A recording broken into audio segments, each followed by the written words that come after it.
ग्राम पंचायत देवपुरा के नवनिर्मित पंचायत भवन के लोकार्पण समारोह में आज हमारे साथ मंत्र विराजमान है। परम श्रद्धेय आदरणीय और मेरे अग्रज राजस्थान सरकार के स्वायत्त शासन मंत्री बड़े भाई झामर सिंह जी खर्रा साहब, ग्राम पंचायत समिति उदयपुर की प्रधान बहन माया गुजर जी, आपके ग्राम पंचायत देवपुरा की सरपंच आदरणीय जुम्मा देवी जी, ग्राम पंचायत शीतल के सरपंच आदरणीय संजू जी, हमारी नगर पालिका पोप की चेयरमैन बहन कोमल जी, हमारे अनेकों ग्राम पंचायतों के सरपंच बैठे हैं, हमारे जिला के सदस्य भाडोटिया जी, हमारे पूर्व प्रधान भावरिया जी, यहाँ के पूर्व सरपंच मूल जी, आदरणीय प्रधान प्रतिनिधि भाई रामपाल जी, सुरेंद्र सिंह जी, भाडोटिया जी, भाई उमेश जी, भाई प्रहलाद जी, आदरणीय ओम जी, आदरणीय नरेंद्र जी, आदरणीय राजू जी, आदरणीय ताराधन जी, आदरणीय यादव साहब चेयरमैन जी, अनेकों सरपंच सामने भी विराजमान है, चौरा के सरपंच भाई धर्मराज जी, आदरणीय जतन जी, भाई मीणा जी, भाई राकेश जी, अनेकों सरपंच साहिबान यहाँ बैठे हैं। और जिस प्रकार अभी धर्मपाल जी कह रहे थे, मैं आपको बताऊं आज जितना नाम वो बता रहे थे उतने लोग खेतरी के है नहीं, पर मेरे भाई हैं छोटे, कुछ भी उनको कहने से मना कैसे कर सकते हैं। जितने गाँव के नाम बताए उतने आप लोग नहीं है तो ये उदयपुर के, लेकिन मंत्री महोदय आजकल उदयपुर और खेतरी और नीम का था और श्री माधव सब लोग एक ही जिले में है, इसलिए हम आपकी सेवा में हाजिर हैं।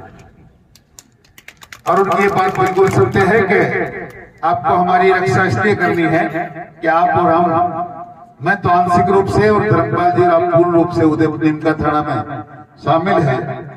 ये सम्मानित मंच और मंच के समक्ष विराजमान आदरणीय योग्य मेरे बुजुर्गन, नौजवान दोस्तों, माताओं बहनों, बच्चों और मीडिया के साथियों, देवी और सज्जनों, बहुत ही अच्छी बातें प्रमुखता से आपके सामने धर्मपाल जी ने रखी।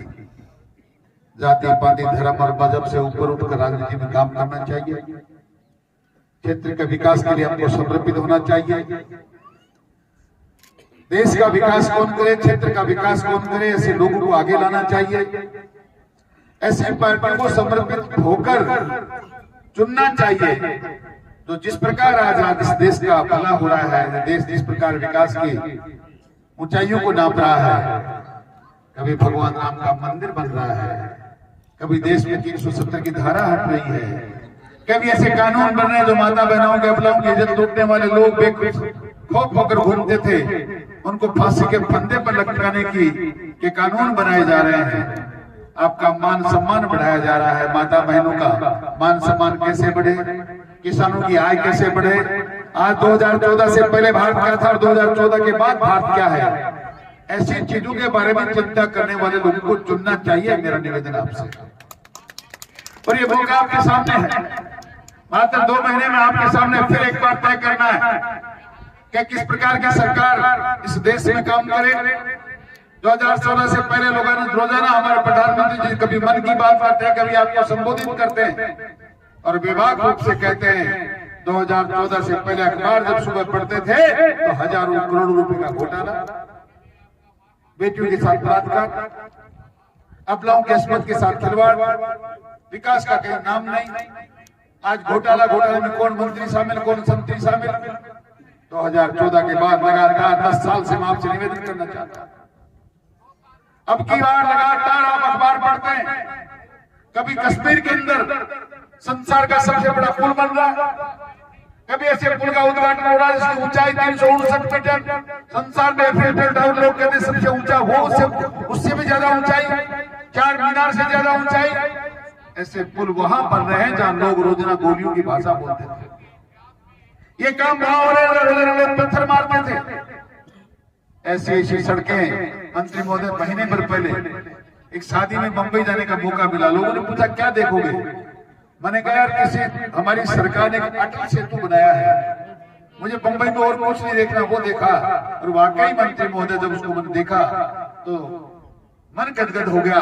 22 किलोमीटर समुद्र के बीचों बीच सड़क बनने का मतलब क्या है आप जानते हैं? बंबई से पुणे का रास्ता 1.5 घंटे कम करना, 150 किलोमीटर लंबाई कम करना।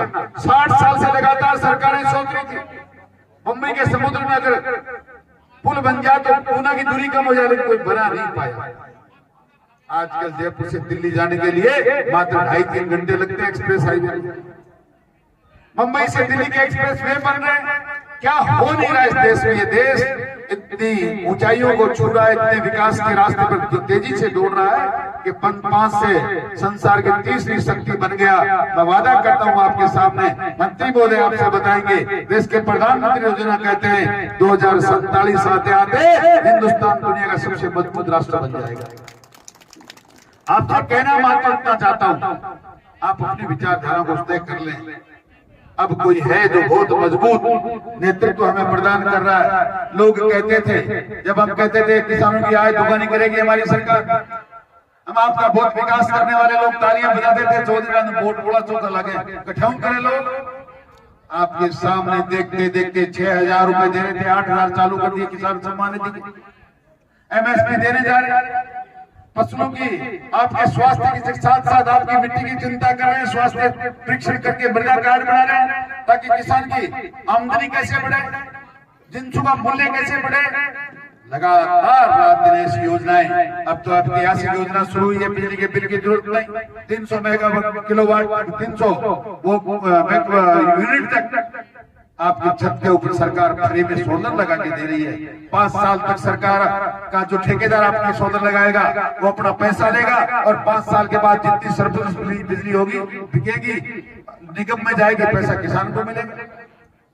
एक काम नहीं अनेकों काम जिनसे किसान की आय बढ़े। सोलर के माध्यम से फ्री की बिजली, स्वास्थ्य के लाभ प्राप्त करने के लिए 5-5 लाख का बीमा, कोई इलाज का पैसा लगेगा नहीं। आपके खेत में जितनी जिंस पैदा होगी उसका वाजिब मूल्य दे रही है। आपके घर बैठे 8,000 में शुरू किया, डबल इंजन की सरकार बनते ही 12,000 का वादा किया था। हमने कहा अगले जन्म से किसान को जो किसान सम्मान निधि मिलती थी वो 12,000 मिलेगी।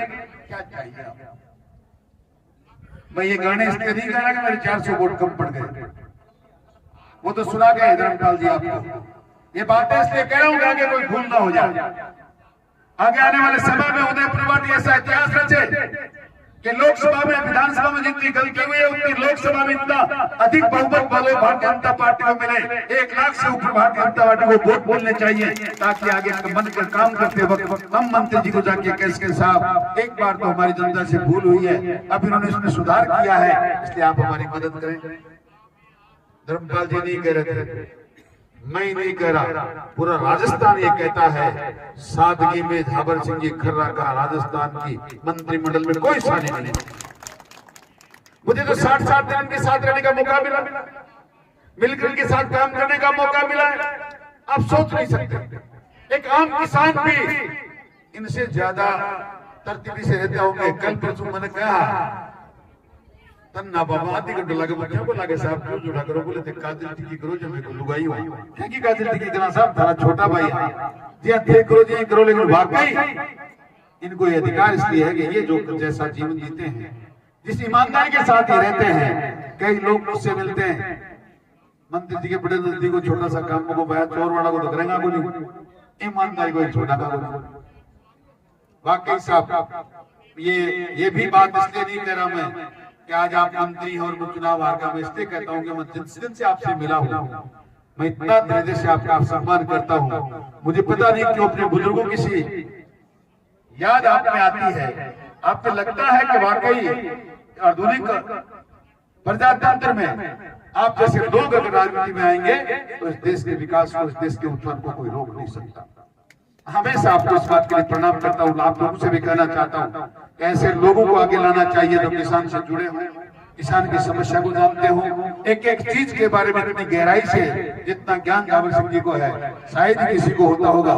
मैं एक मेरे छोटे से आग्रह पर आपके यहाँ पधारने पर पुनः एक बार आपका अभिवादन करता हूँ, आपका स्वागत करता हूँ और आशा करता हूँ कि आप हम पर कृपा दृष्टि हमेशा इसी प्रकार बनाए रखेंगे। और जितने लोग यहाँ पधारे हैं, जिन्होंने यहाँ आकर इस कार्यक्रम की शोभा बढ़ाई है, मैं उनका भी बहुत बहुत सम्मान करना चाहता हूँ। उदयपुर वाटी की धरा पर एक बार मंत्री महोदय का पुनः बहुत अभिनंदन, बहुत आभार, आपका बहुत बहुत धन्यवाद। जय हिंद, राम राम साहब।